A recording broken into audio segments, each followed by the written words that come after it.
Hello. Hello and welcome. This is Panther. Let me grab the slides first. How are you? How are you today? Hi, Simon.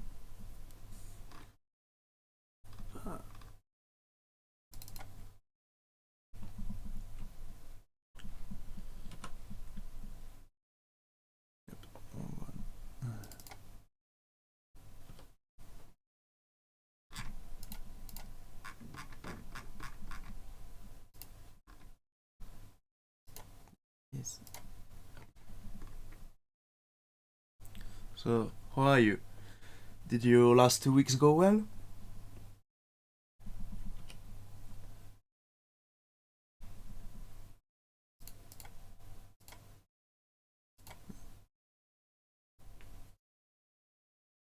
Shoot. I'm gonna wait a bit for people to come by. Hopefully. Second one.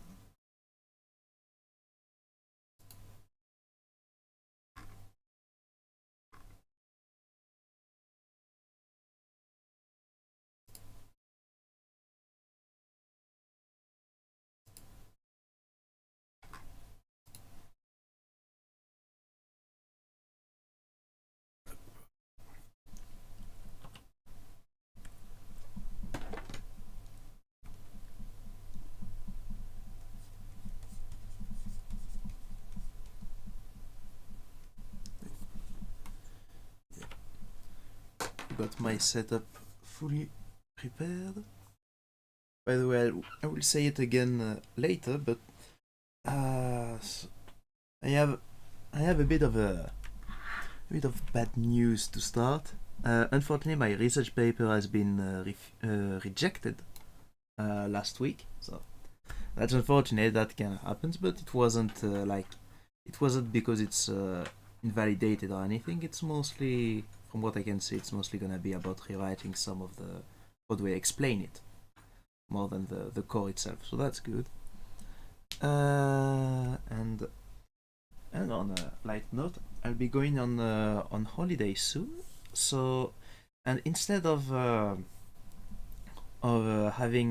skipping a class or something, instead I'll be advancing one. So that means we have class this Sunday, next Sunday, and the one after that, and then there's a break.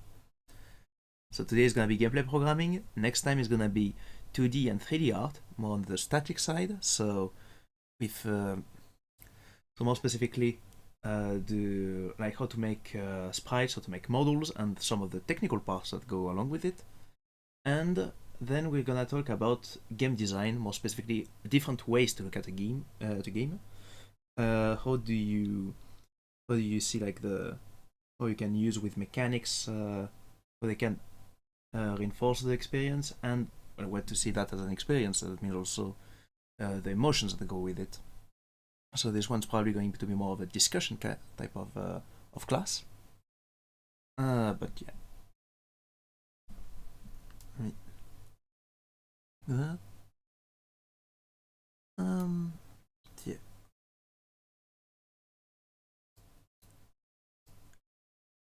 My stat says I'm alone on the class, so that's gonna be tricky for the questions. if I have some. But yeah. In any case, a lot of people who probably will look at it through replays, so I'm gonna be recording it either way.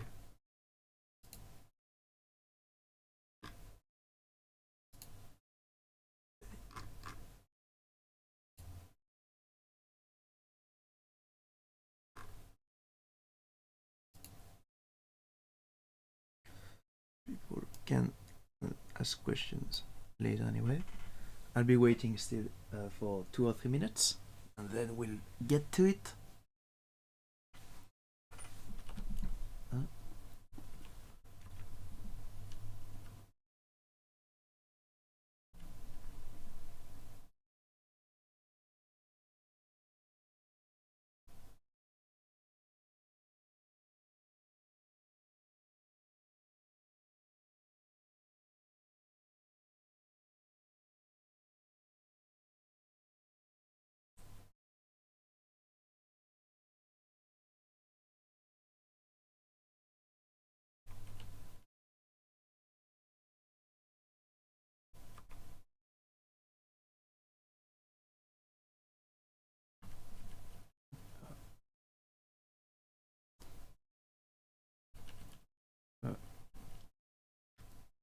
After, by the way, the slides aren't online yet. That's gonna come a bit later because I finished them a bit late at night yesterday. So it's hopefully the translation still makes sense. But I think I missed. I didn't have the time for the images. I had a few annotations. It's gonna be, but the version I'll put online will have all the slides translated, of course. But yeah.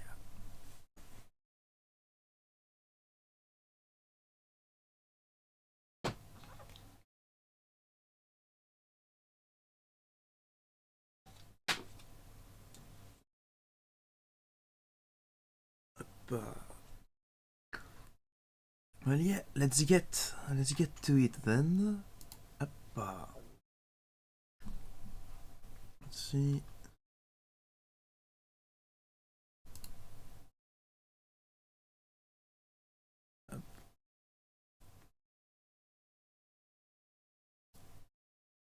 Well, yeah, let's go. So, hello everyone. Hello Simon, maybe specifically. Welcome again to my game development class.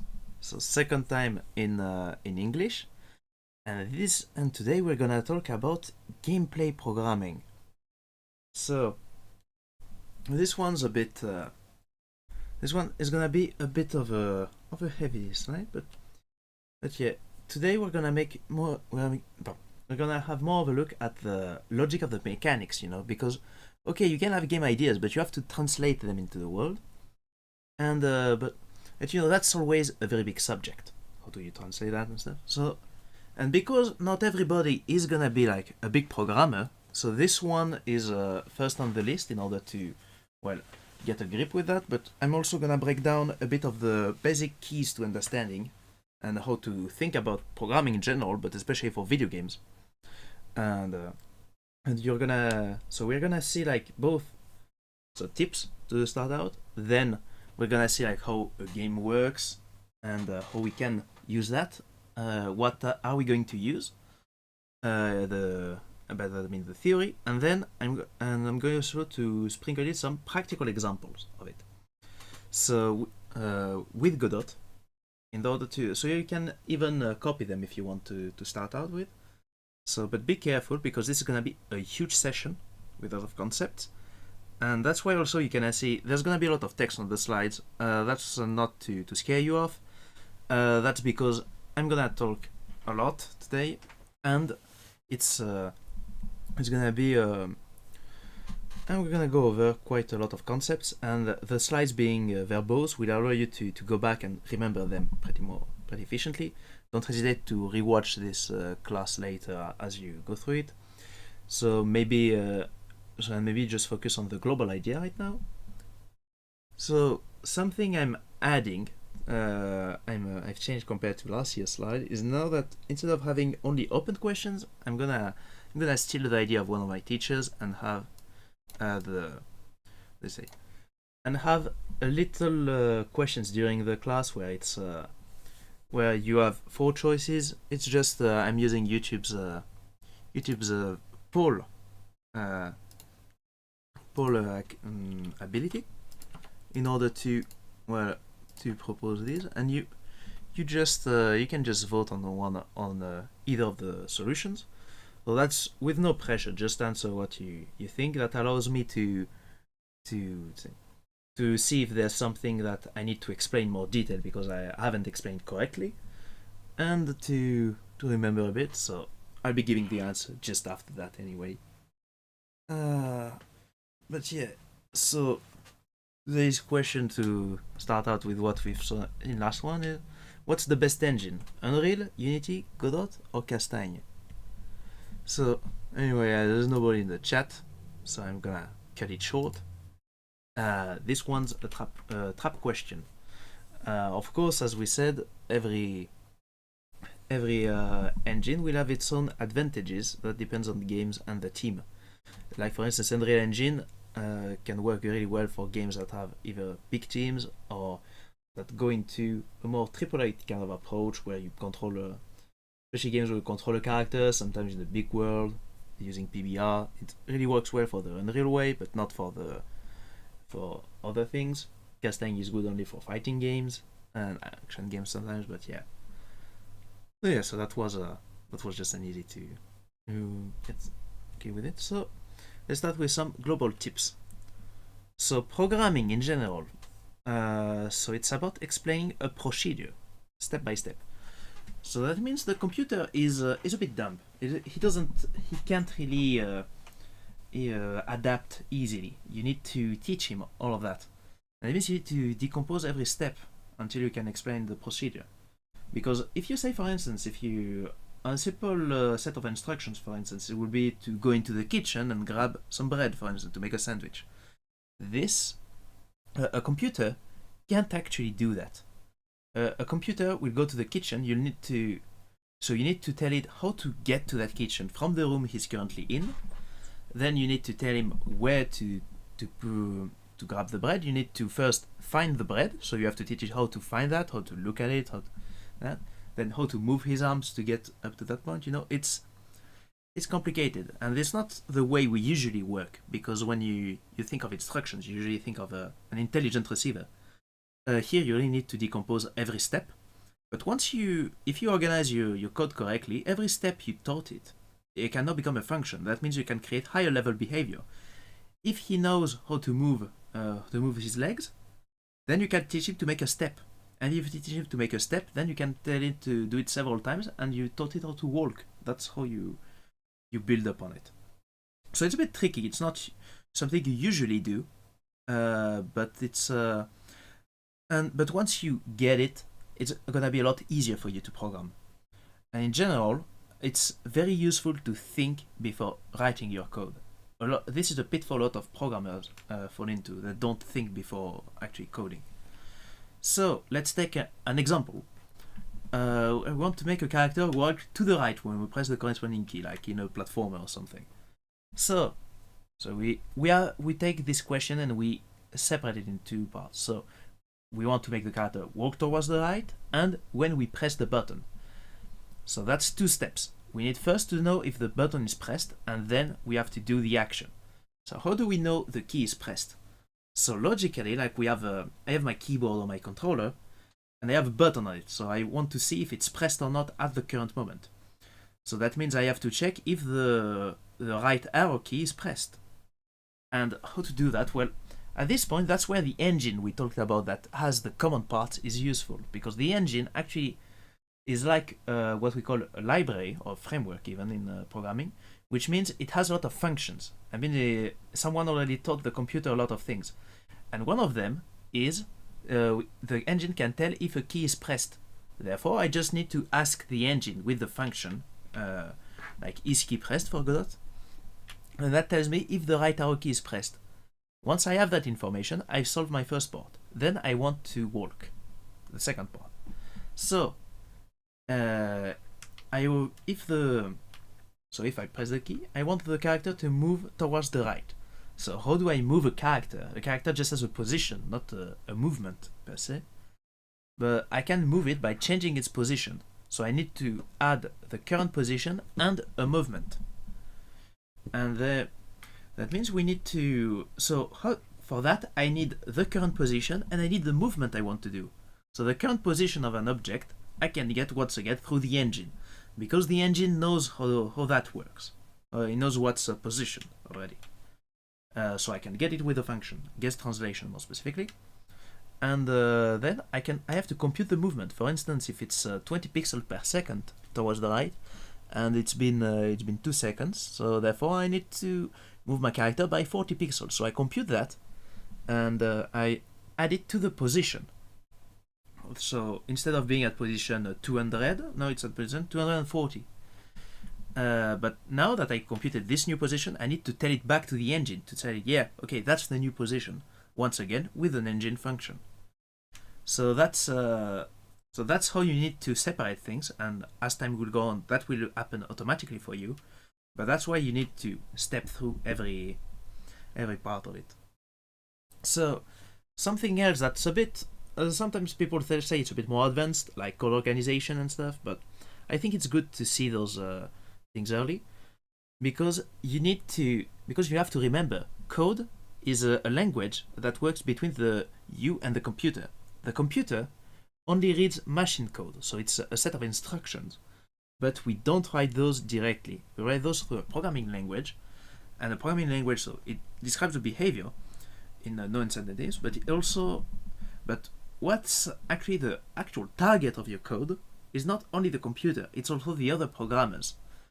And by other programmers, I also mean you in a couple months where you have forget all about how your code works and you have to relearn it once again, or you have to fix bugs and stuff like that. So having something that's written clearly and in simple form is actually going to help you quite a bit, because it will make the bugs obvious, a lot more obvious. It will allow you to reason with it and to program a lot faster. So there's a big discipline for that. It's called clean code, and that's a bunch of with a lot of ideas onto that. You don't need to follow that especially, because it's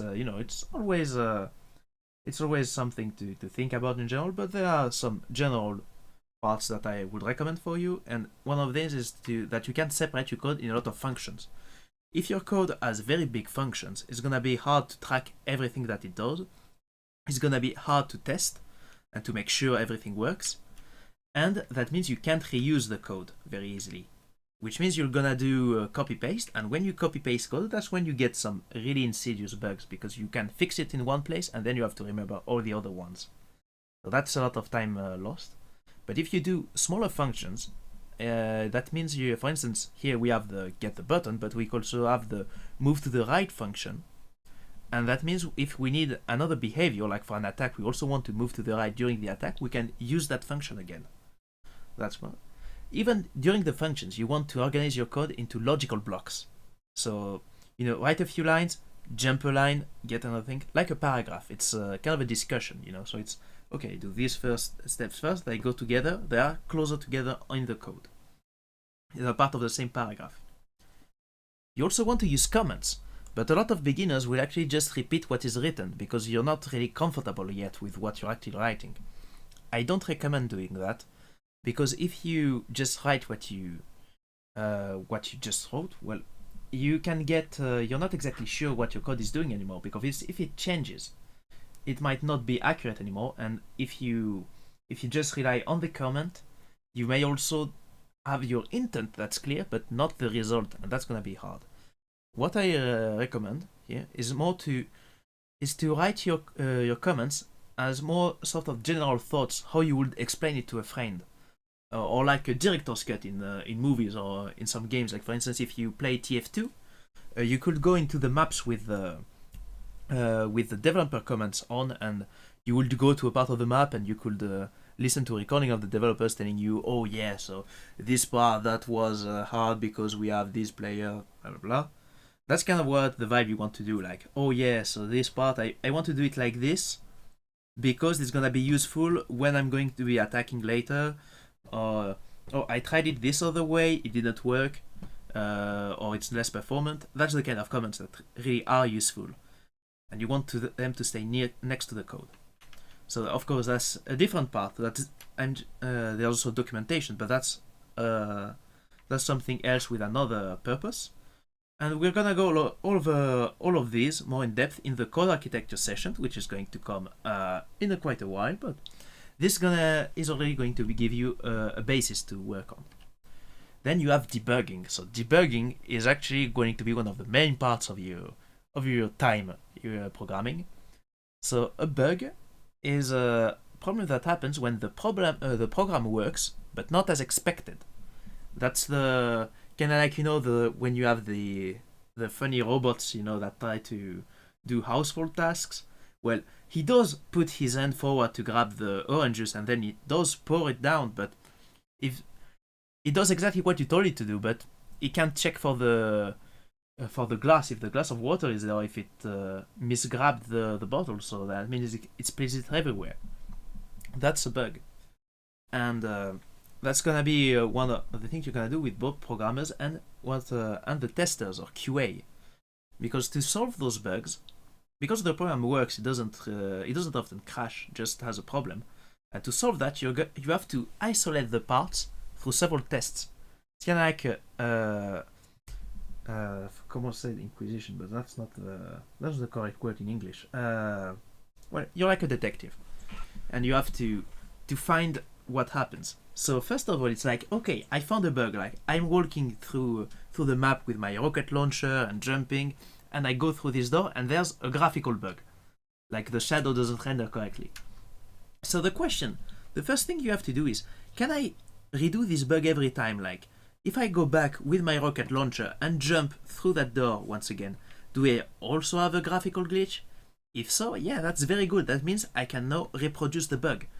It's still a logical behavior. It doesn't happen the way you think it would, and the way you want it to. So that means if you can still reproduce it, that's very good. That means you can find exactly where it happens. This is called the reproduction steps. And at this point, so we have a very long list. So you have to go to this map, and then you have to jump through this door with this rocket launcher. So yeah, well, that's a problem. That's already a lot of questions you have to ask here, because you don't really know where that comes from. Like, does it come from the rocket launcher, from the door, from the jump, So you try to take them out one by one. Like, can I do that with a shotgun? If I jump through the door with a shotgun, do I still have the bug? Yes. If I don't jump, just walk, do I have the bug? Yes, That means the bug just happens when I go through that door. So that's isolation, but it goes through... Does it happen when I go through another door? Yes or no? If it happens, yeah, that means it can be a problem with doors in general, or that type of geometry. If it happens with only this door, that's also very important information. And once you have that, you see, oh, that's just this door. What part does it? What sub-steps of the procedure do their job correctly? That's when you actually investigate. So up to now, like making the repro steps and reducing them, that's oftentimes the work of QA. And that's why you're gonna work a lot with the QA if you're a programmer, and they are it's very useful for you. So, because that means as a programmer you can get straight to the heart of the matter. Like if someone is already finding those bugs, they can be even more adapted to it than you. It's another way of thinking, and that they can find those bugs. They can tell you, yeah, that happens in those cases, and when you have it in front of you, like, yeah, it happens when you go through this specific door, you have a shadow glitch. And you can, as a programmer, you know the code a lot better than most of the other parts of the team. That means sometimes you can see that and be like, oh yeah, that makes me think it's gonna be this thing. Like for instance, the door here can be very much, because it's one specific door only, it's more logical to go check the data rather than the code. Maybe the code works well, but the light is at a weird angle, and that is what makes the graphical glitch. If it's something like a jump that only happens on slopes, maybe that's the physics that doesn't work. So you take all of that, you take then your algorithm, the part you think the bug is happening, and you isolate it. You see, you can try to find the data and check, okay, for instance, I have an addition and says 2 plus 2, so for instance, I say 2 times 3, I have a multiplication, and it says 2 times 3 is 7. Like, that's weird, that's not the correct answer. So the bug is somewhere in there, because the inputs are correct, but the outputs are not. So you go into the function, like the times 3 function that just does 2 plus 2 plus 2. So then what do? You look, okay, so does the first 2 plus 2, does that give me a good answer?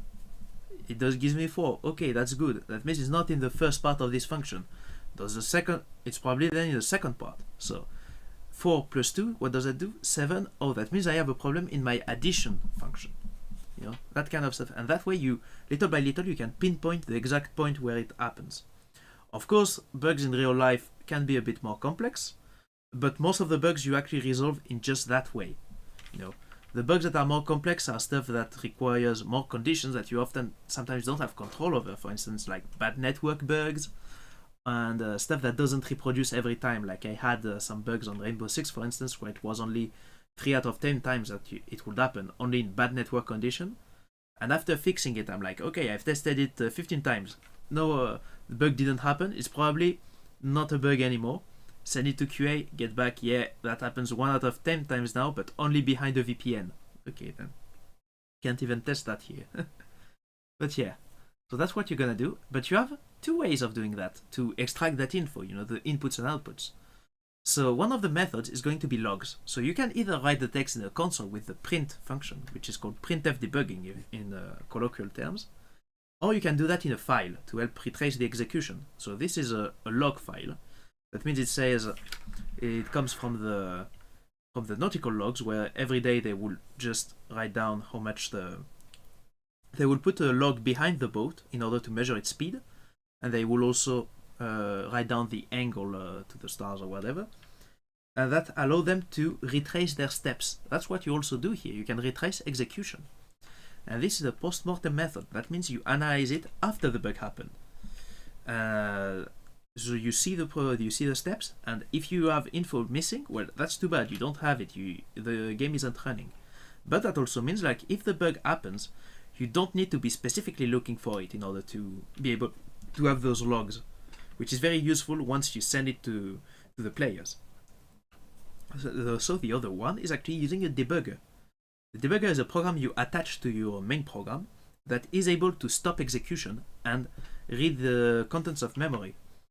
And that means you can stop at the current function and check every step one by one, and then you advance it bit by bit. That's very useful. So in Godot you have one, and it's as you can see here, like, you can put what's called a breakpoint. It tells the debugger to stop execution once you arrive here. So here, when I start my physics process function, I do these two lines and then I stop here. At this point, this line hasn't been executed yet.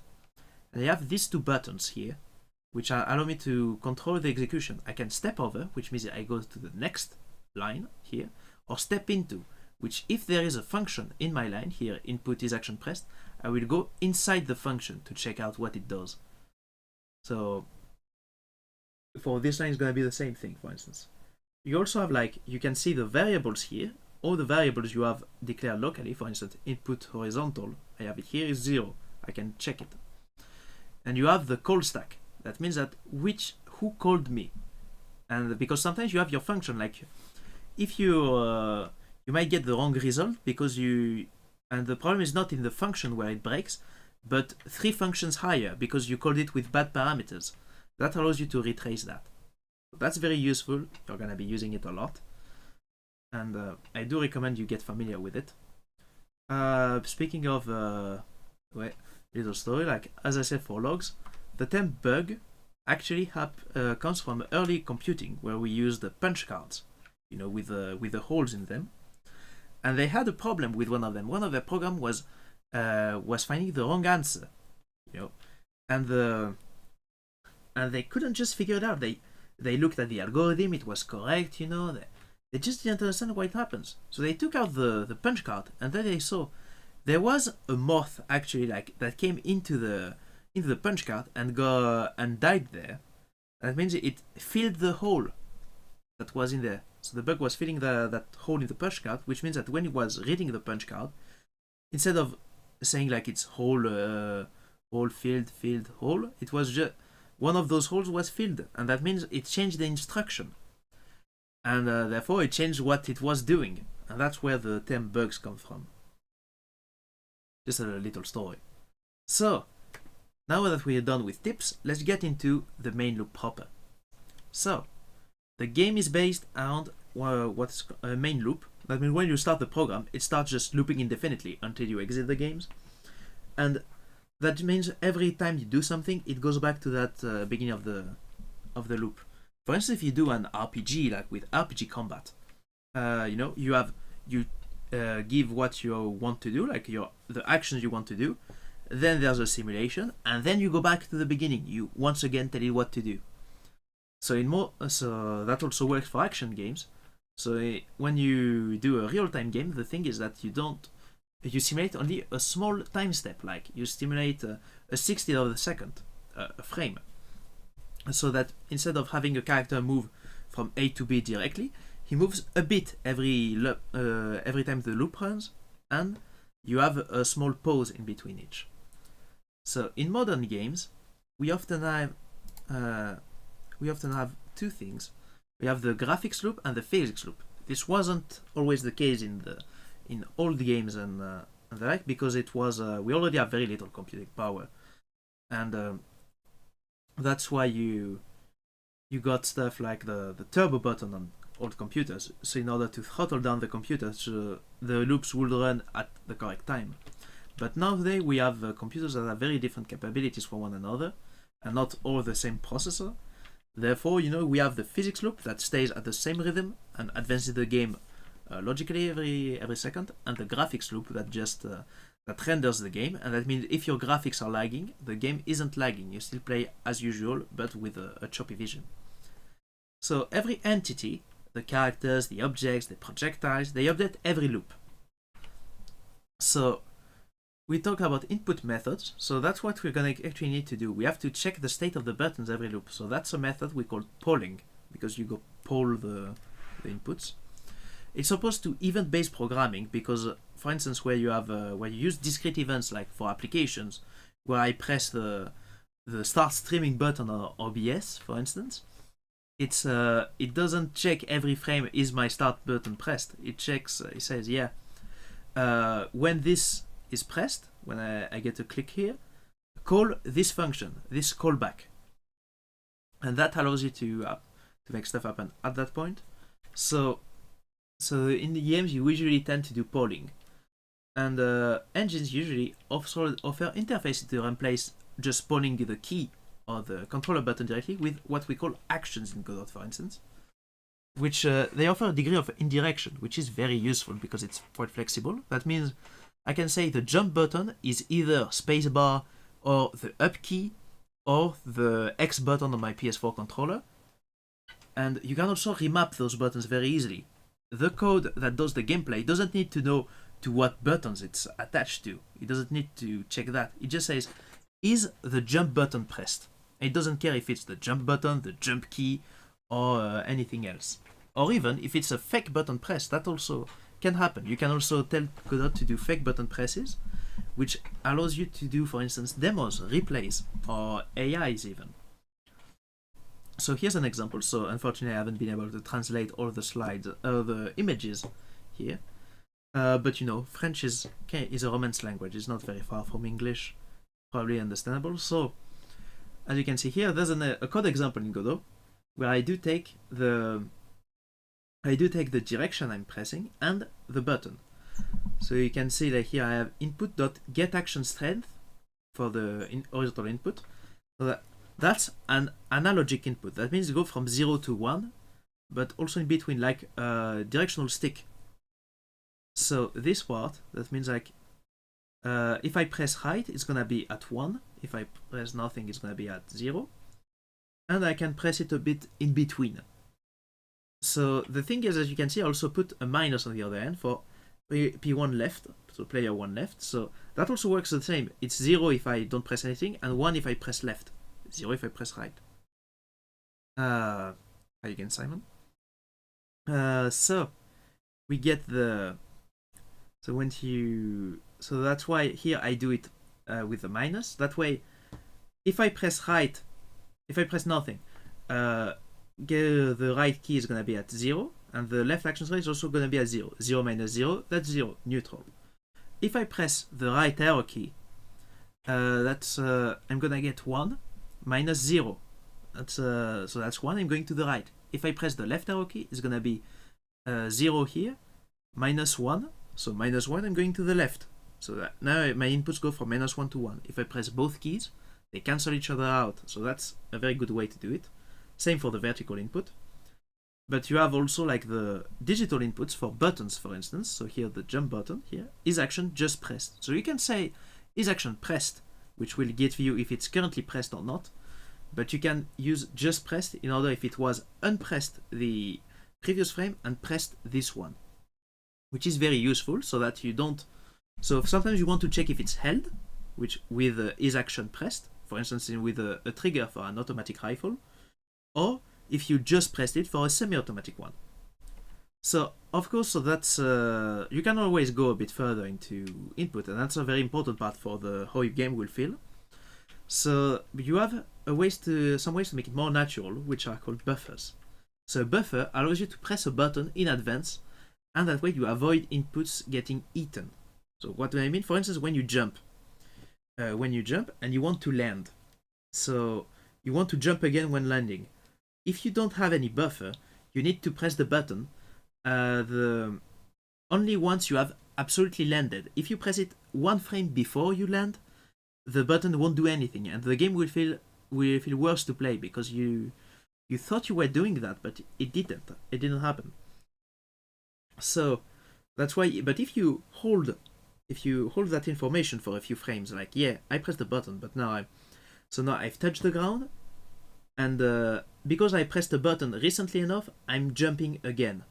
That helps a lot. You can have more approximative timing. Same thing for when you press two buttons at the same time. You know, there's a lot of small things that happen. Like if you play fighting games, for instance, you might have seen like Kara cancel techniques, which is when you start an attack and cancel it between the first 1 or 2 frames to do another one. That's the same kind of thing. That's an abuse of a system that allows you to not press 2 buttons at the same exact frame. It allows you to start one attack, and when it says, oh yeah, we're actually trying to do the throw, for instance, it switches seamlessly. So you can, as an additional note, you can also react either to the button press or the button release, which is called sometimes negative edge, as opposed to positive edge for the button press. So doing it like this, it allows for better handling of multiple actions on a single button. For instance, in games like where you have the crouch and get prone function on the same button, like in FPSs. So if you press the crouch button, the B button for instance, you crouch, but if you hold it long enough, you get prone. That's what happens. It reacts to the button release. Like when I start pressing, it says, am I going to hold it now? When I release it, if it's before the timer, that's okay. I'm doing the crouch. Otherwise, it's the prone. But that also adds some lag because now I have to press the button and then to release it. That adds a bit of input lag. So you have to think about it when you do that. So, next up, physics. So, and we're gonna start like, I'm gonna introduce some tools from linear algebra and then from kinematics. So if you, maybe that's gonna bring back some memories from my school or university, depending on your curriculum. But I'm not gonna go like super in depth into each of them. They're very useful, but we're gonna just look at the basic stuff, what we're gonna need. So by the way, don't hesitate if you have any questions. You're always welcome to interrupt in the chat to ask your question. I have it on the second screen. So, but yeah, one of the tools we're gonna use is a vector. It's called vector. So which the vector is one of those arrows here, like that have a few coordinates. So the thing I'm gonna talk about the 2D vectors, but all the concepts and formulas apply the same in 3D. There are of course other algebraic concepts that are very useful, but they are more advanced. For instance, the dot product, the cross product, and the transformation matrices. We don't need them right now. Just trust me, they are quite useful and come up often. So a vector, so that's this. So it can be defined in 2 ways. Either coordinates, like in the x and y coordinate of a vector, like a position, because a position is very similar. A vector is actually defined by this origin point on the bottom left, and those 2 coordinates, or the origin point and the length of the vector as well as its angle, so the direction and the length. Those are equivalent. Same vector, just 2 ways of addressing it. So a vector can be a position as well as a movement, for instance, because a position is always relative to an origin. Like when you have your grid, you have the origin point. That's the same thing. So movement compared to the origin or a position can be represented the same with a vector. So vectors have a few operations. You can add 2 vectors together. So that means, like for instance here, I have vector A in green and vector B in red. If I want to add both of them, so they have the same origin, or a general origin, like we don't have one specifically, I take the A vector and then I add the B vector at the end of it, and I get the C vector. That's the new, for instance, if the A is my position, I can add B, which is going to be a movement, and I get my new position, C, for instance. You can also multiply a vector by a number. So in mathematics, a number can also be called a scalar, and that scales your vector actually. Like, you have A and A times 2. It's the same vector, but twice as long. So you also can multiply a vector by another one, but that is the dot product or the cross product, depending on if you want to get a vector or a scalar back. Yeah, so these two are going to be quite useful, addition and multiplication. And lastly, we want to know the length of a vector. So we're going to use Pythagoras' theorem, which says basically it's going to be the square root of the squares of the coordinates. So x squared plus y squared, you know? And this, and we need the square root. One thing you can, so this calls the norm of a vector in math. And that also opens up an operation which is called normalizing a vector. And that means dividing it by its norm. Which means we now change the vector, we keep the direction, but now the length is equal to 1. That's going to be super useful, because once you have a direction with a length of 1, you just multiply it by the actual length you want, and you get that new length. You get a vector in the correct direction at the correct length. They're very useful for movement, for instance. If you want to go to the top right, you normalize it, so you get to the direction, and then you multiply it by your speed. That's exactly what we're going to do. And before that, we're gonna get another reminder, this time for physics, more specifically kinematics.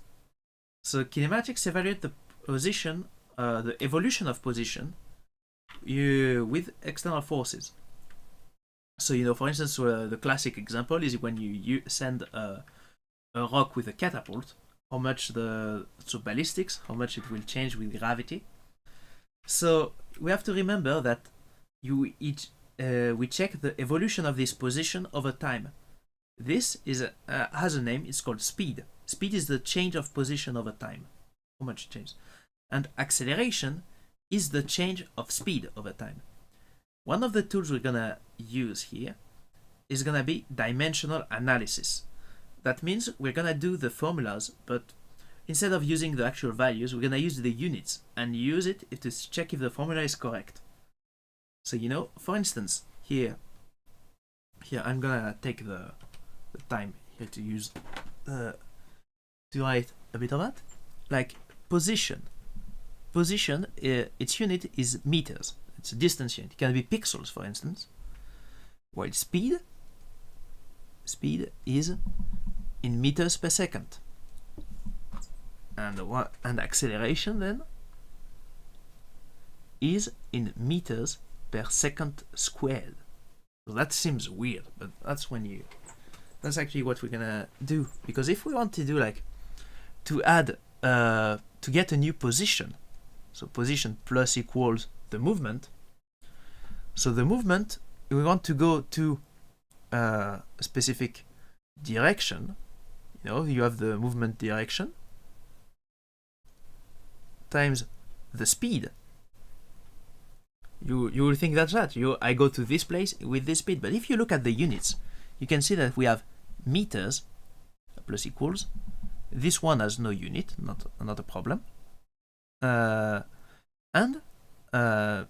So more specifically, 1 times meters per second. That means when we simplify it, meters equals meters per second. That's not good. That's why we actually need another variable. Because we check the evolution of the position over time. We need that time, you know, because I can go 20 pixels per second, but that means if I spend 1 second, I'm gonna go 20 pixels further. If it's 5 seconds, it's gonna be 100 pixels. That means we need to add a time. So the time, and more specifically here, it's called the delta time. We're gonna check what it means just in a few moments.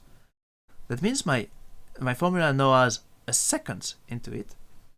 And if you look at it like seconds times meters per second, that means it's just equal to meters over seconds times seconds. Those two cancel each other out. I only have meters. That's dimensional analysis. And this, so this is what we're gonna do. So to do a simple movement, we want to compute said movement we just saw. And that's what we did. So the direction, that's why we wanted it to be normalized. Its length is, by having a length of 1, we can just multiply it by the distance we want to go through, and we'll have our result. speed, so meters per second or pixels per second. That's a variable we fill in ourselves. And the delta time.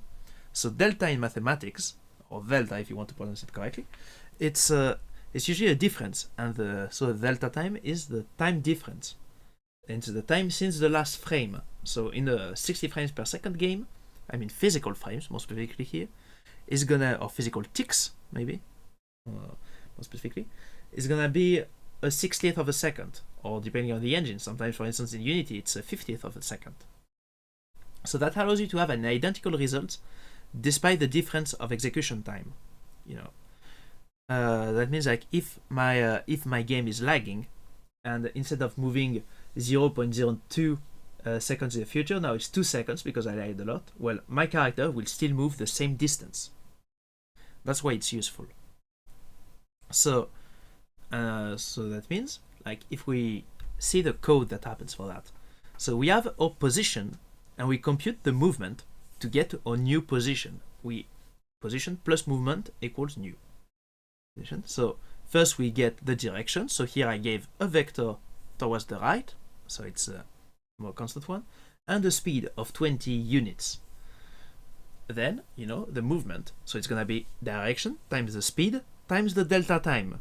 And then I tell that to Godot, so it can actually move my object with the move and collide function, and I give it the exact movement vector. You also have, so Godot will then tell me if there was a collision and stuff, and so I can handle it exactly how I want. If you want something a bit simpler, there's actually an alternative function inside of Godot. It's the move and slide function. And this one's a bit tricky. This one takes not the actual movement you want to do, but the movement in meters per second, so the speed you want to go at, and the speed vector more specifically. So direction times speed, and that's done.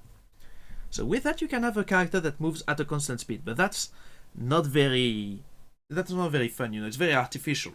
So we'll add some acceleration. So the thing is that because acceleration is actually just a change in the speed, that means we can use the same thing with it just here.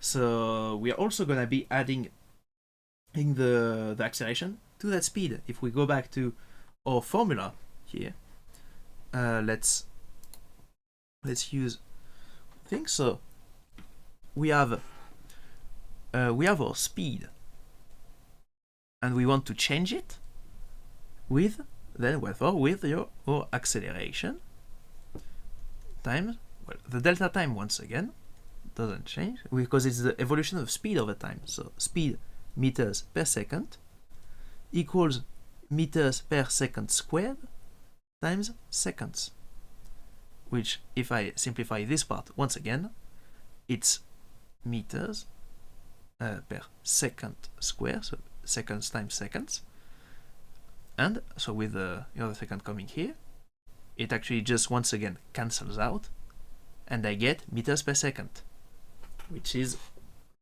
which means it's just works. That's why it's second squared. That's why you have some of those weird units. It's because it's you have to multiply them by something else. Same thing, like if you, that's why, you know, like frequencies is in like, you know, time is in seconds, while frequency in hertz is is in hertz, but a hertz is equal to second minus 1, because it's 1 hertz is 1 time per second. You know, that's there's a lot of links between units in physics. So of course that was an example. So here in practice, in actual practice, we want to add the acceleration or the brake force to the speed and multiply it by the delta time. So the thing is that this, the brake is going to be a force that goes against the current speed vector. So it's going to be a negative value. So, and in order to make that feel actually good, we also have add lower and superior limits, which is called a clamp, which is going to be the name of the function oftentimes. That means we have a minimum and a maximum. That means the speed will be contained between 0 and max speed, because we're not in space, you know. And so that means like when we want to brake up to a stop. So that means we don't start to go in reverse. And we want a max speed because your character can't run at very high speed. So here's an input example. So in a line, once again, it's to be more clear. So if I'm pressing the horizontal input, then I'm adding an acceleration force. So here 40, so 40 units per second squared. Or if I want to brake, I take out 80 units per second squared.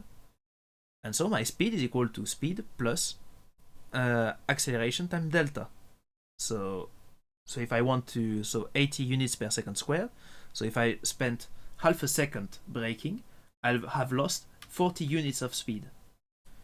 And then the speed is then clamped, well, as we said. So the clamp starts with the variable we want to clamp, the minimum, the maximum. And that means speed is contained between those two. So that's how it works at a basic level. And the thing is that, with that you can already do a lot. And that can affect controls quite a bit with those values. For instance, here you have like in different games like Mario, Sonic, and Mega Man control all very differently, but they also use those three as a basis, like what we just saw at the basis. The thing is that Mario, he takes a bit of time. He's a bit weighty. He has quite some momentum. So you start by you start getting some speed by running, and then when you want to stop, Mario is sliding a bit.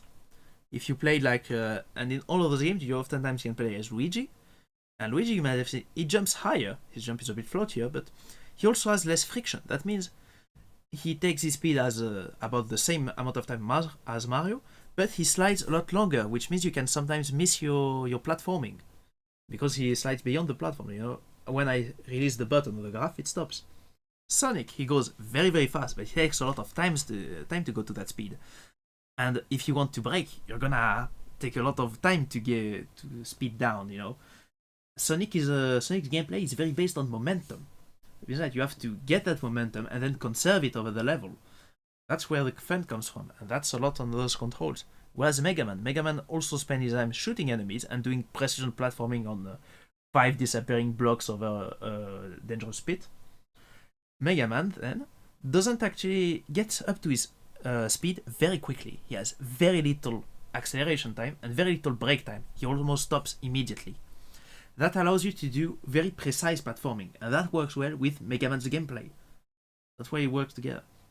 I think Mark Brown from Game Maker's Toolkit actually did like a small game you can try out where you can actually change those, play with those variables, and that might allow you to understand that better.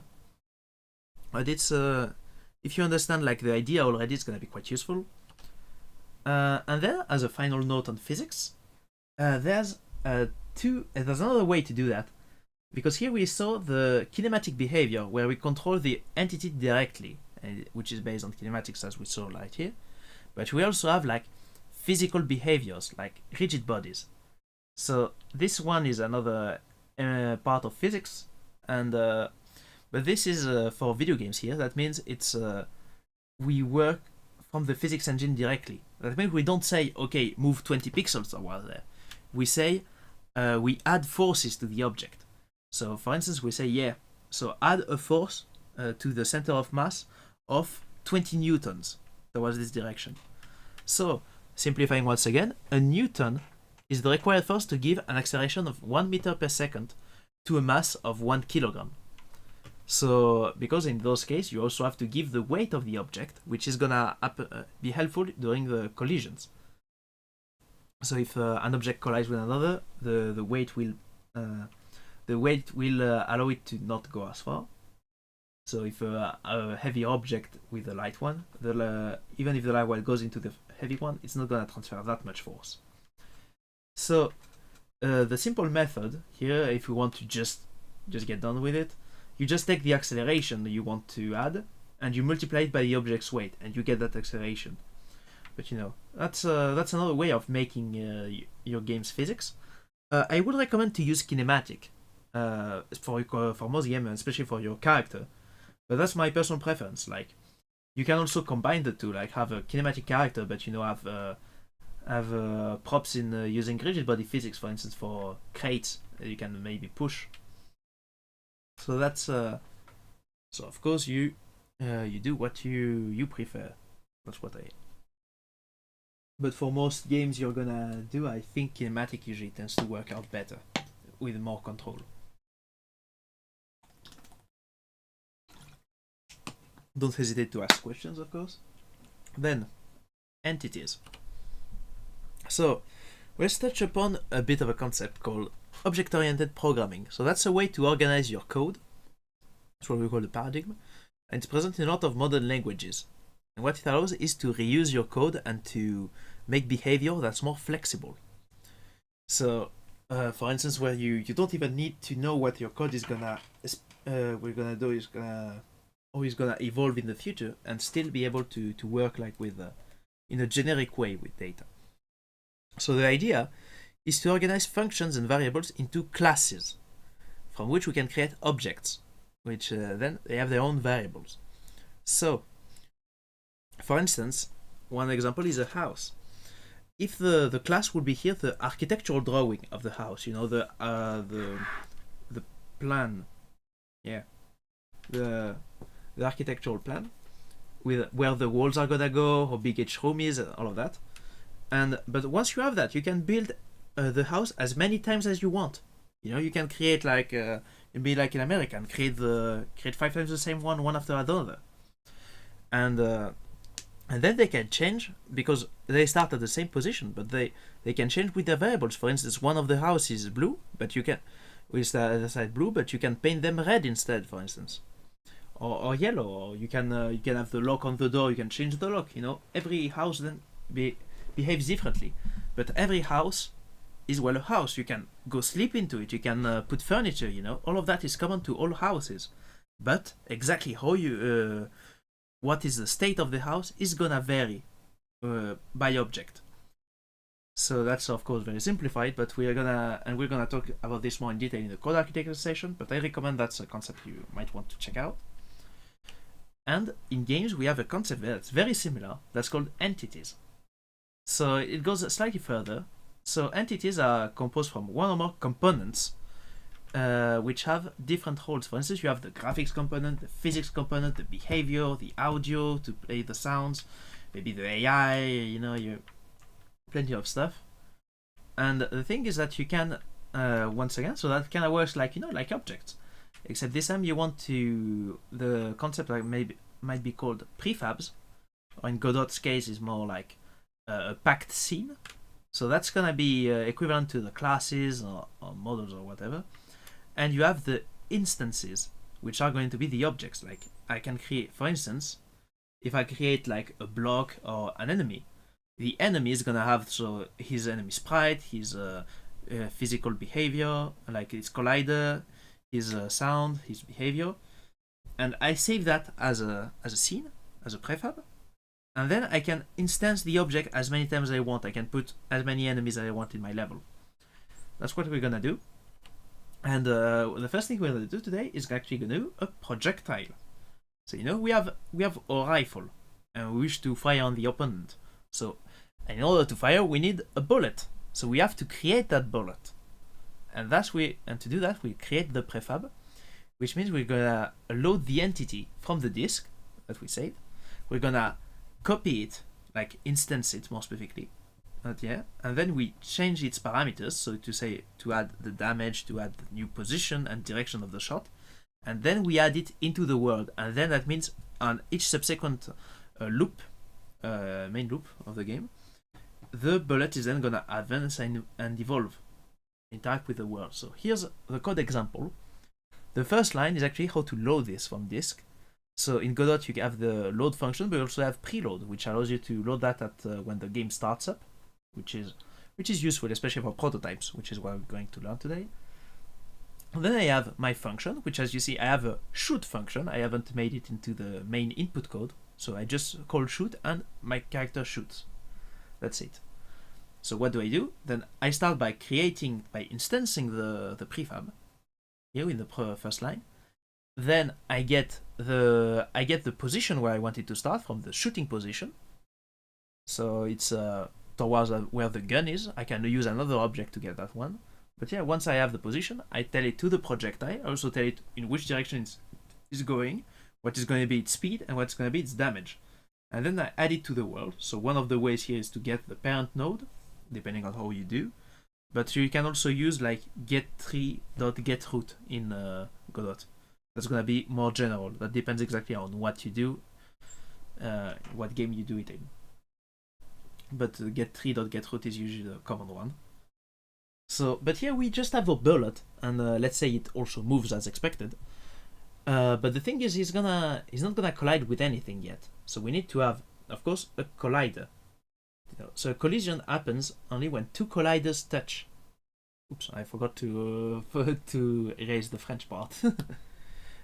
So the collider is so it's a shape that's contrasting from other shapes, which are called primitives, which are going to be cubes, spheres, capsules, very useful for characters, capsules especially, or from a mesh. For instance, for the environment, you can get the whole mesh of your environment and use that as a collider.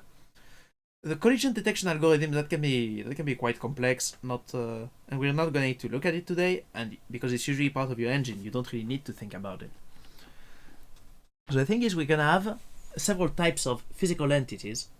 And it's gonna be kinematic bodies, which are following kinematics, as we said, rigid bodies, so we're more realistic for this behavior. You have the static ones that don't move under any circumstance. It's more optimized usually. And you have areas, which are intangible objects. They don't collide with the world, but they can detect collisions. So, question this time, once again in the chat, as either one. So, what's the what type of behavior we'll have here? Like, do we have kinematic body, rigid body, static body, or area for bullet?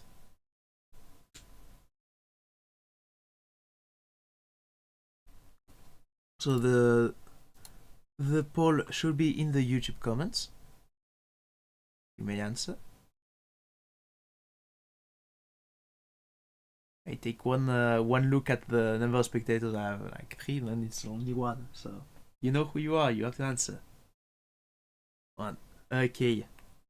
So unfortunately here, so kinematic body is very useful for characters because these are gonna be affected by collision. Like when we collide, we're gonna go further back. But here we actually want area because the bullet isn't solid. We don't want to walk on the bullet or the bullet to push an object or whatever. I mean, not directly. We just want to act on the object that is shot. Of course, that's you can do that several ways, but that's not going to be the clearest one. So that means like our bullet has an area of effect, and when something enters that something is shot. We're gonna look at how we do that a bit later. But another way is to use ray casting instead of collisions. And it's a ray cast is when you send a ray from a position to another position, like a laser. So this ray can have limited range or infinite range, and it can returns the first object found. It's more adapted for instantaneous weapon. Like for instance, when I do that with a gun, you know, it works well for small objects, like a pistol bullet. I send it, and then I check if there's someone in front of the pistol. If there's someone in front of the pistol, he gets shot. You know, end of story. Those are more types of hits kind of weapons. While missiles like big projectiles, you see in Doom or rockets from TF2, these actually take a lot of frames to get to the opponent and have a bigger area of effect. So in this case, it's better to use the collision because it works a bit better. If we'll find the target, it works in a different type of game, but it works that way. Of course, you can use either for both. So zones have the problem that when your game goes very very fast, sometimes you can miss a collision, depending on how it's done, how the algorithm works. And raycast you can use, like you can still do, for instance, like a bullet that has some travel time and fall off by using several raycasts over several frames. So of course it's not a hard rule, but that's a good idea how to think about that. So then we have our object. How can we make it be shot? So we have to use what's called interfaces. That's another one of object-oriented programming concepts. is that there's a bunch of variables and functions that are what we call public, which means they are meant to be used by other objects. For instance, a getting shot function, or if you have the car, you know, one of the public functions of a car will be to start the engine, for instance.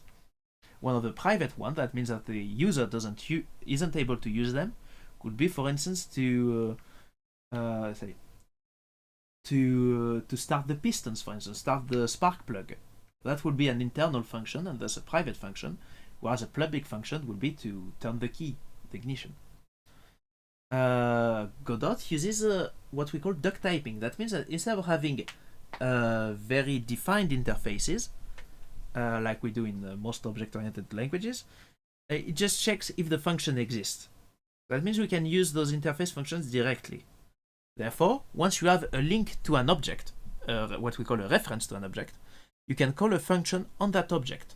So for instance here, we got the bullet is shot, it gets the target through the collision detection, and then we can say, okay, well, the target gets shot. If the target has the get shot function, we call that, and that will do the damage.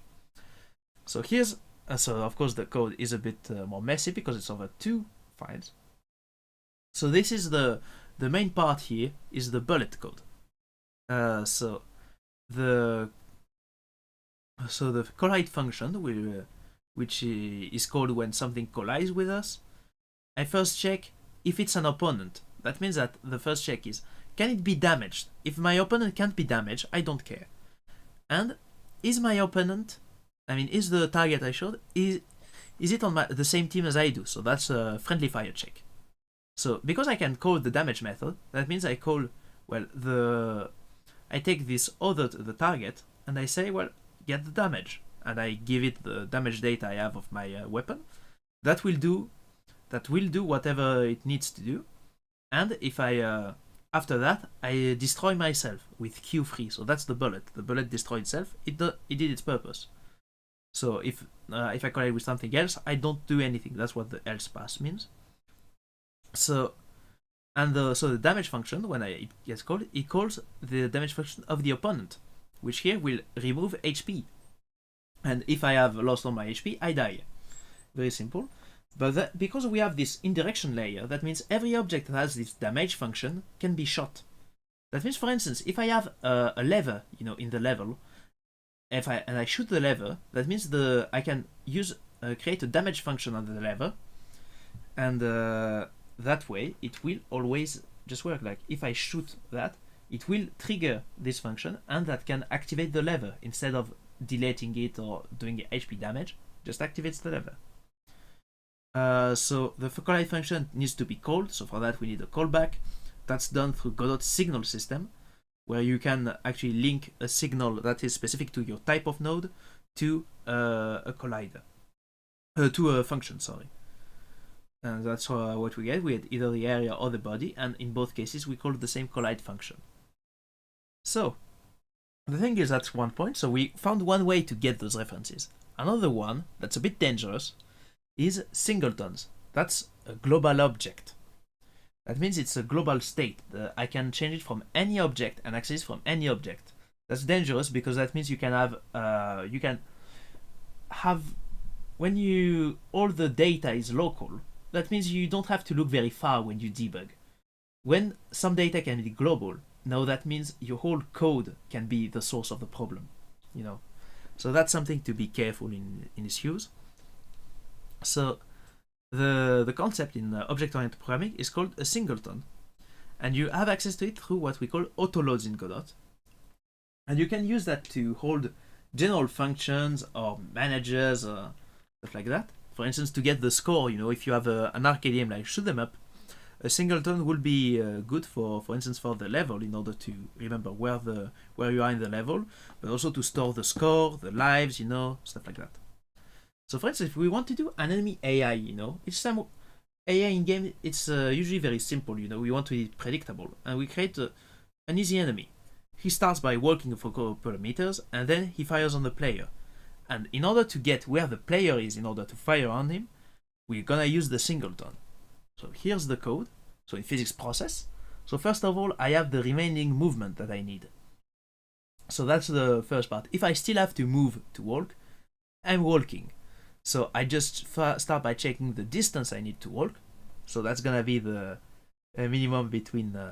So I take the minimum speed of the two. So I move at a speed at a defined speed with a speed variable, and I multiply it by delta in order to have the distance in meters.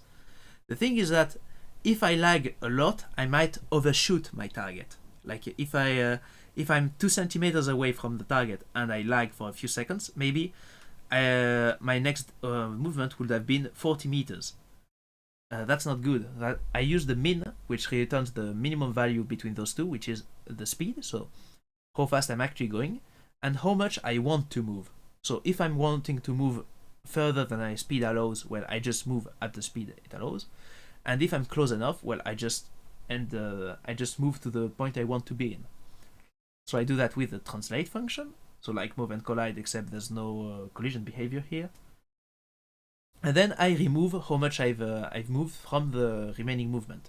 And once I'm here, then I just do my shooting behavior. So I have my a variable called time until next shot, which handles my my frequency, like my cooldown.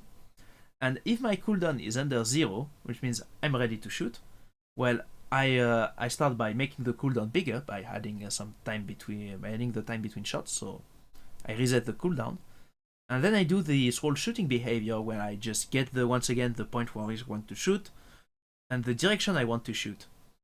And this one is actually, this character variable I get through the Godot autoload that allows me to know where is the player at any time. It's very useful for opponents. And so, because I know where is the player, I can take the player's position minus my position, I mean the position of my bullet, and I normalize those. That gives me the direction of the shot. And then I give it the direction of the shot, and it will go at the speed that's been decided upon earlier. That's a simple thing. But yeah, everything good for now. Not waiting, but don't hesitate to set questions. It's a big class. And then you have state machines. So that's a final point I want to show, because that's a way to have to define behavior that's more complex. Like, for a shmup, for instance, like if I'm playing Tor or something, it's very simple state. Either I'm moving out, or I'm shooting and thus are focusing, and I'm going a bit slower. There's not a lot of states. That you don't really need a state machine. But if I'm playing a platformer, not a 2D platformer, a 3D platformer, or a fighting game, you have a lot of states.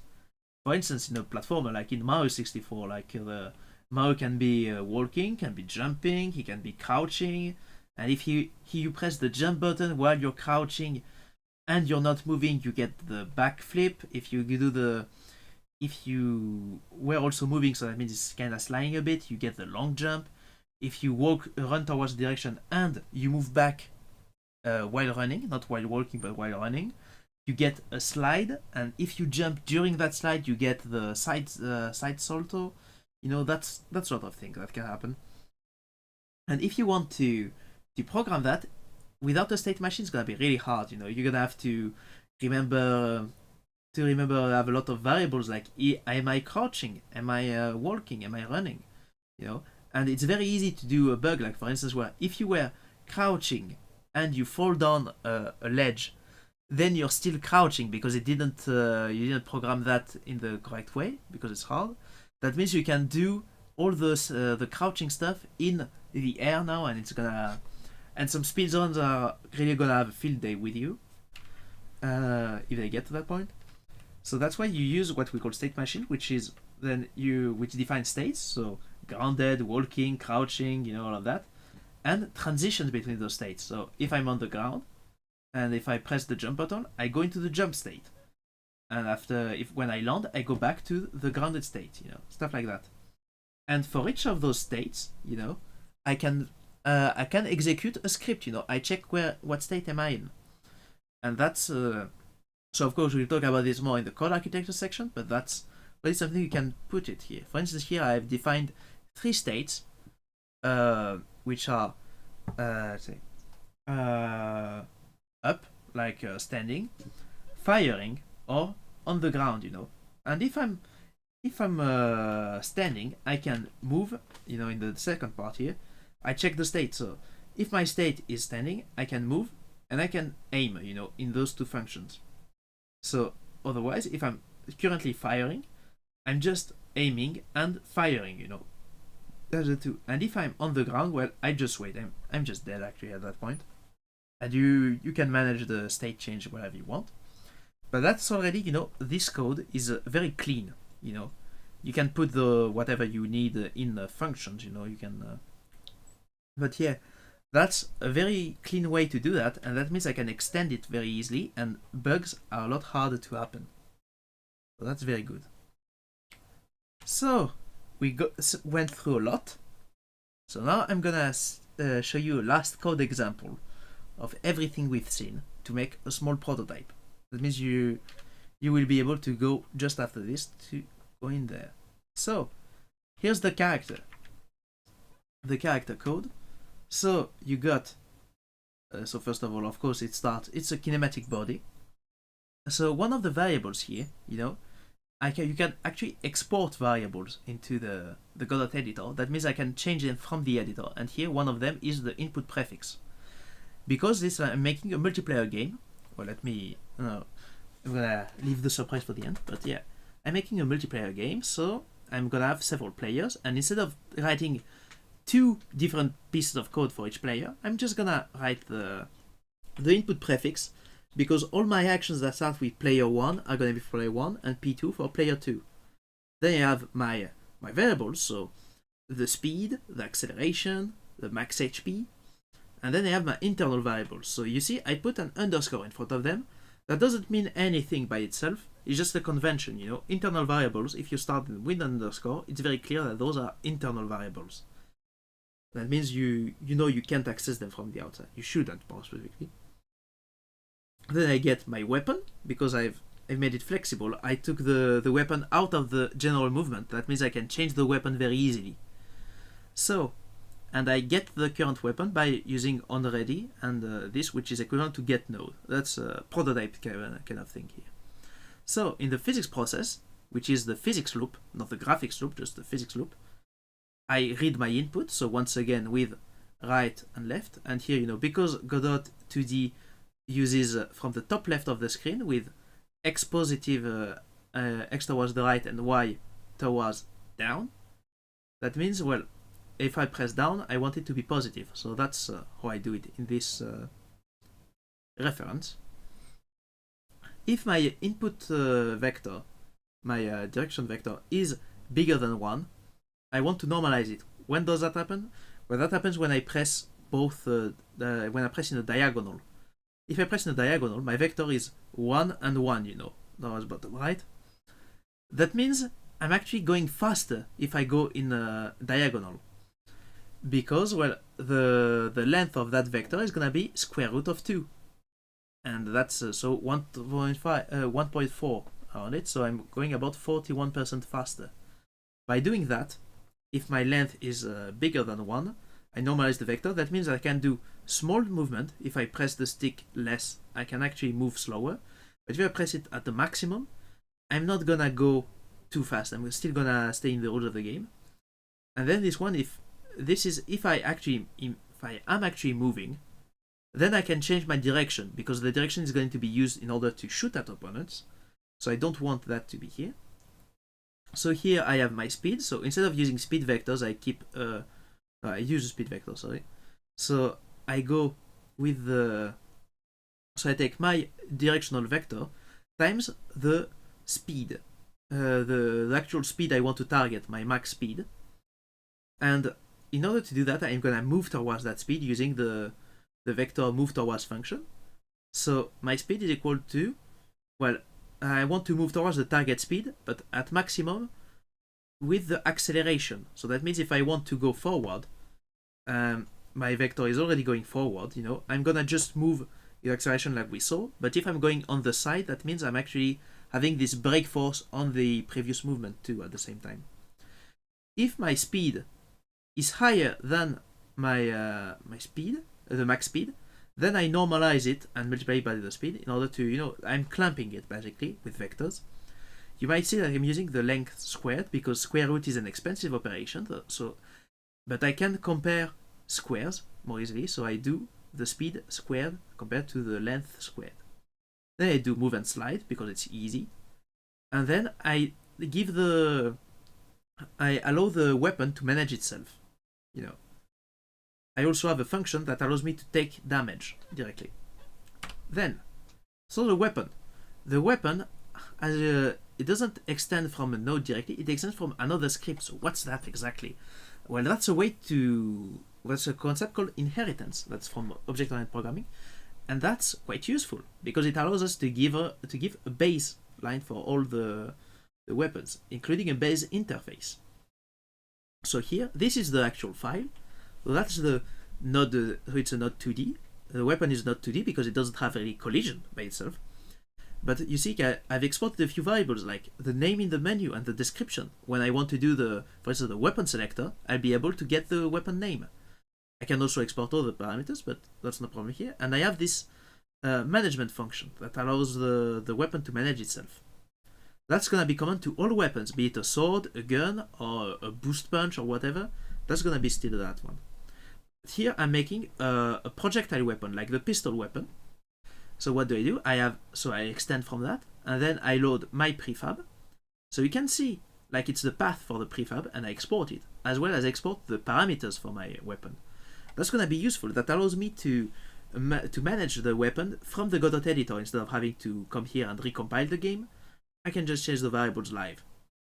And that's even better, because I can make new weapons using the same behavior, and just by changing those variables. Like if I'm doing a pistol or a rifle or an assault rifle, what's gonna change is the damage, the speed of each shot, and the frequency at which I'm shooting.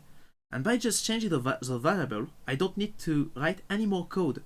It's just gonna be just changing the stats. And that's gonna be good. That's what we want. So in the ready function that happens when I start up the weapon for the first time, I'm actually loading the prefab I gave it into a variable. We can't do that in preload because we don't know where the prefab comes from. And then I have the management. The management, what does it do? It checks if the input, if the shooting input is pressed. So it's so once again with the player input prefix plus the shoot button, and then I check, do I have to shoot in this function, which will manage both the cooldown and if I actually shooting, and if I do, then I shoot. And you see I put it in two functions different. Why did I do that? Why did I separate my behavior in two? Because that means this is very easy to read. Like, do I shoot? I extended from hi Chloa. So yeah, I extended or inherit from the weapon base class that is just right here. Yeah. So this is my actual weapon, and this is the weapon class, which is very simple. And so weapon class is for generic weapons, so it can be swords, it can be dash punch, it can be either pistol, and here is for projectile weapons. So yeah, and that means like project rifles and all of that, shooting weapons are one class, and every shooting weapon is a different object. For instance, like pistol is one object, rifle is another. Anyway, so and I separated those two functions here because in the management, like I have it makes it very easy to read what is the input to shoot. Do I have to shoot? And if so, I shoot. Very easy to read and to understand what's going on. In the the thing is that I can change either of those parts then separately. For instance, here I have an automatic weapon, because I use this action pressed, for instance. And here also I'm checking the cooldown first. So if I am in cooldown, if I am not in cooldown, more specifically, I check, am I firing? If so, I'm resetting the cooldown using the frequency. So once again, from earlier with dimensional analysis, shooting frequency, like once again, let's do another one. So as I said earlier, like the cooldown is in seconds, but the frequency is in hertz, which is equals to 1 per second. So my cooldown, in order to do my cooldown, I'm doing 1 divided by the frequency, which means it's 1 divided by 1/2, which because which in math we know is equal to just second. So that's once again the formula checks out. Seconds equals sequence. You can use that in a lot of ways. So yeah, and if I'm in cooldown, well, I remove some of the delta time from here, and I say I'm sure I'm not shooting.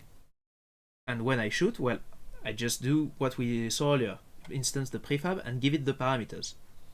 That means like here I have, for instance, here I have an automatic weapon. When I'm holding the shoot button, it's gonna shoot. But if I want to do like another type of weapon, I just need to change this this must shoot function.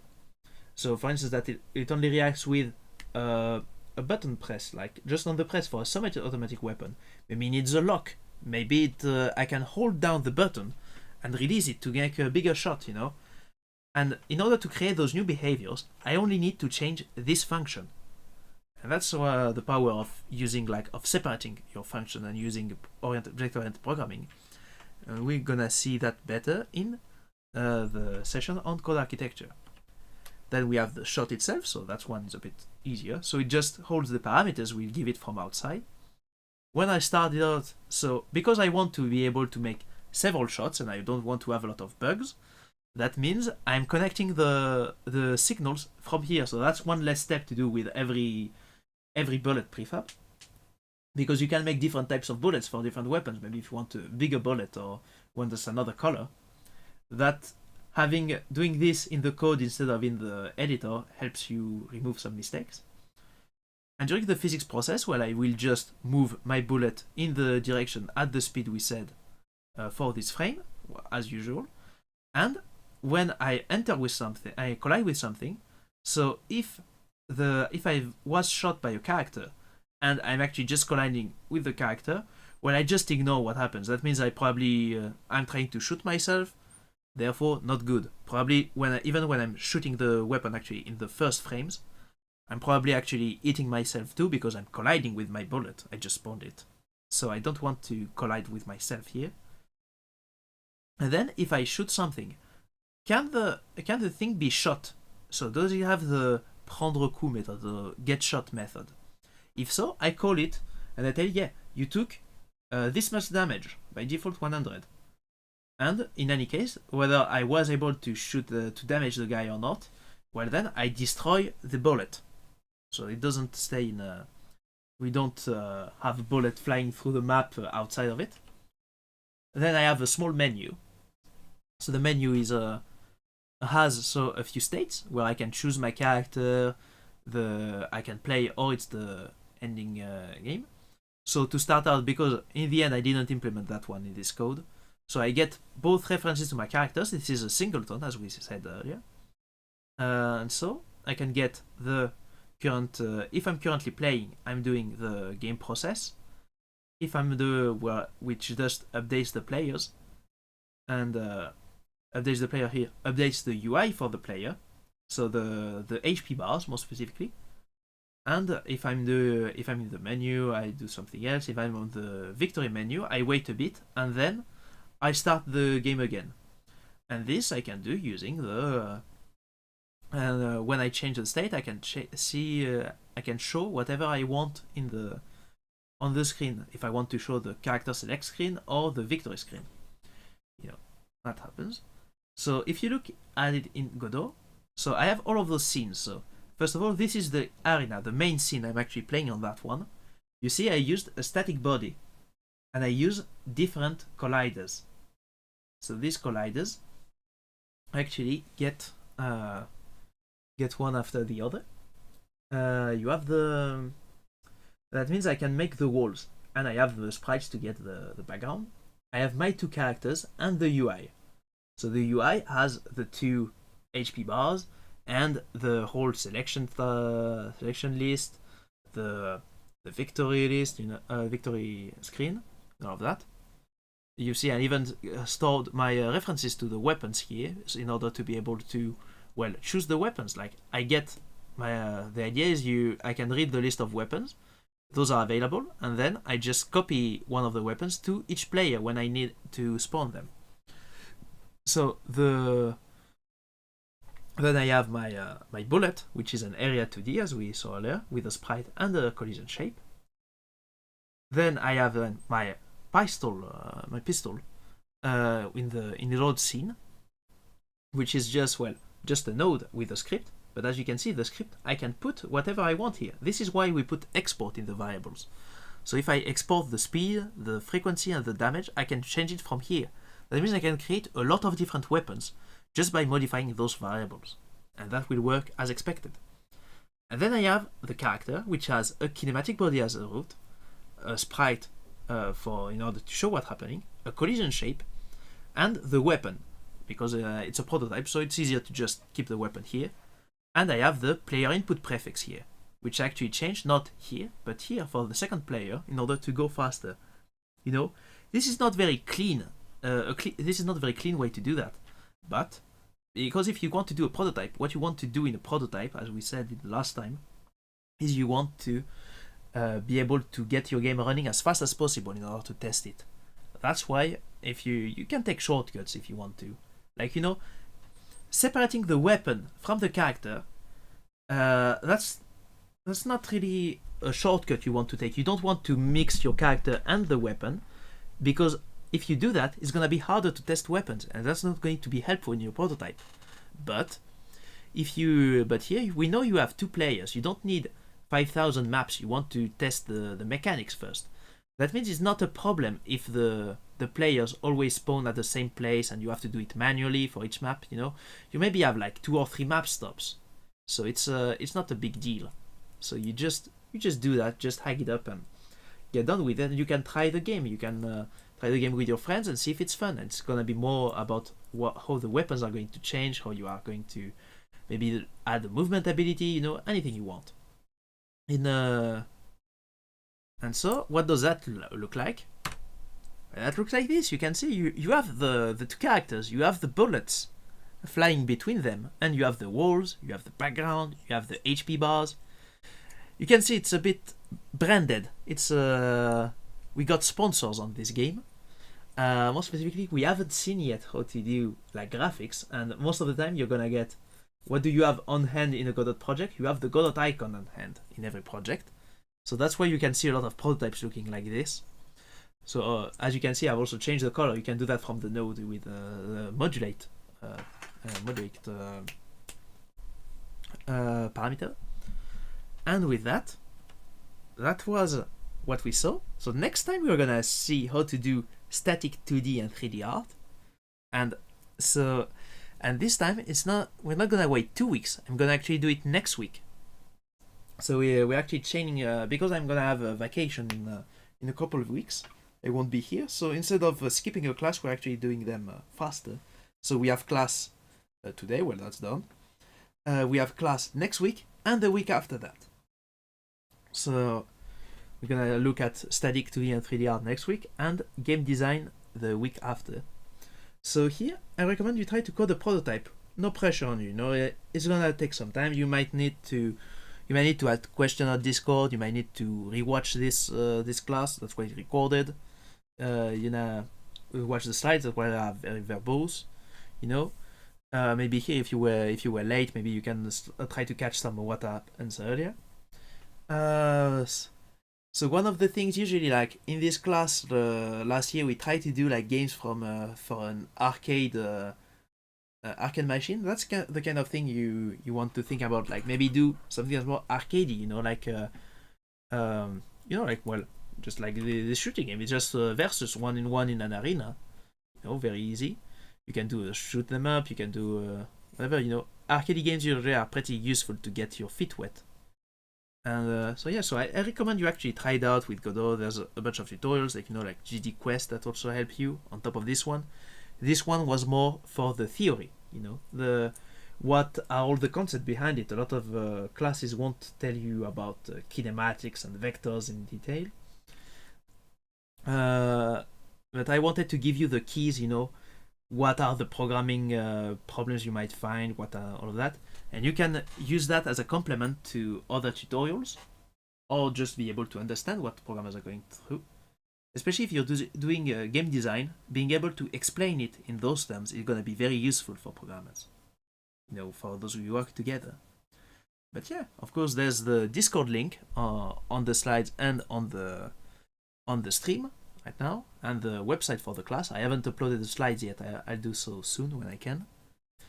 And yeah, so thank you for coming, and don't hesitate to ask questions now. I'll be staying a bit to answer them.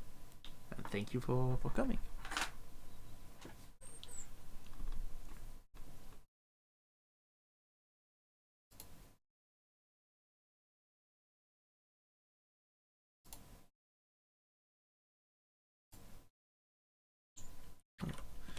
Oh, someone actually, I think, thank you, Nathan, for coming too. Aurélien is actually saying like something on Discord about the clamp. No, the clamp is in the correct order. It's the variable you want, and then the minimum, then the max.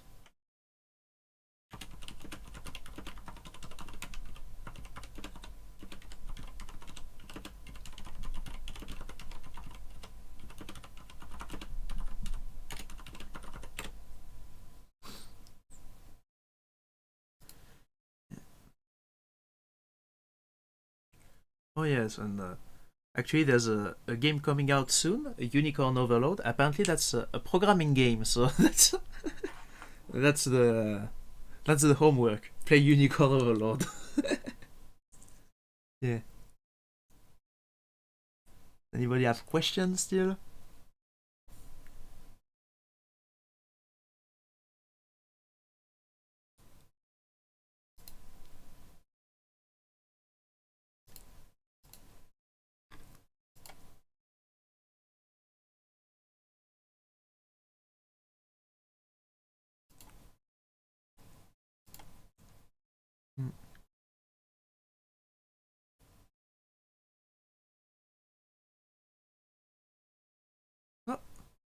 Well, I'm not seeing any questions. Well, anyway, thank you again for coming, and see you next week for 2D and 3D art.